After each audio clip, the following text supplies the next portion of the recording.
kanin karon at bakit? Parang lahat sila gusto ko. Kasi depende yan sa mood ko. So lahat yan, afritada, Bicol Express, adobo, depende sa mood ko. Kasi para sa akin lahat yan, parang ako. Thank you. Kaya kompleto na. Oo, Diba? Okay. Thank you for that question. Next question, please.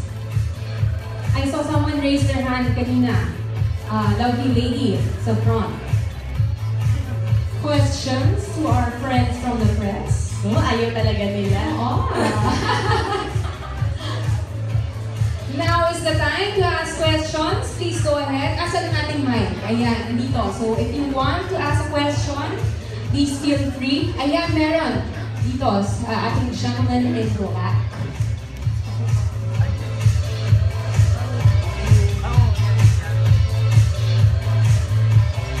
Hi, Morgan. Hi. I'm Ross Samson from ABS-CBN. May question lang, ano ang nagustuhan mo sa 555 una kaya mo siya in-endorse? In-endorse ko siya kasi kinakain ko talaga siya. Pangalawa, dahil makikita naman natin masarsang, malaman, tsaka lutong bahay. Kasi yun talaga importante sa akin. Yung pag tinitikman ko siya, hindi yung naaalangan ako kung anong lasa. Alam kong lutong bahay siya. Ano pa bang hahanapin natin sa 555? Kumbaga, title pa lang, kompleto na. So makakaasa kang kukumpletuhin niya ang araw mo pag kinain mo siya. Alright. Brings you back. Ang tahimik yung press natin, no? I think the speechless sila sa ginawa mong bitch. Yun yun. Talagang May kayo po yung Bicol Express Club sa adobo. Yun. Okay. Next question please from our friends from the press. Okay. Good afternoon, Maria. Good afternoon. Yeah, I'm Chassie of travelandshoestrain.com. Kanina natanong niya kung anong variant ka ng tuna. Tatanong ko naman ngayon. Dingdong ba yan? Tama! Kung si Dingdong? Kung si Dingdong ay isang variant ng 555 tuna, ano siya? Ang hirap naman po kasi lahat po ng ano nila ay masarap. Isa lang, Bicol Express ba yan? Siguro yung afritada na lang. Afritada. Bakit? May tabi. Masarsa. Malaman.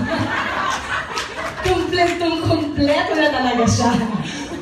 Yung bata, ang liit-liit mo pa, kinikilig ka. Nakakaloka si mami mo. Ayun, afritada siya. Okay, thank you very much. Ayan. Spoken like a true wife. Afritada. Okay. We will never look at Afritada the same way again. Okay. Next question, please. Ayan, hello yan. Hi. Ayan. I'm Alan D. from Abante tonight. Yan. Siyempre una na, congratulations sa magandang balita. Thank you. Malapit ka na maging mommy.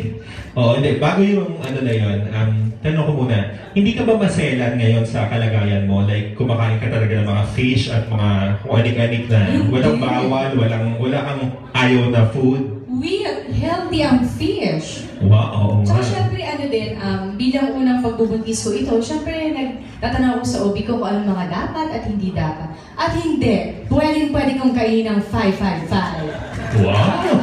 Marirekomenda ko siya kasi sa totoo lang, every 3 hours gutom ako. So para sa akin, madali para sa Every 3 hours?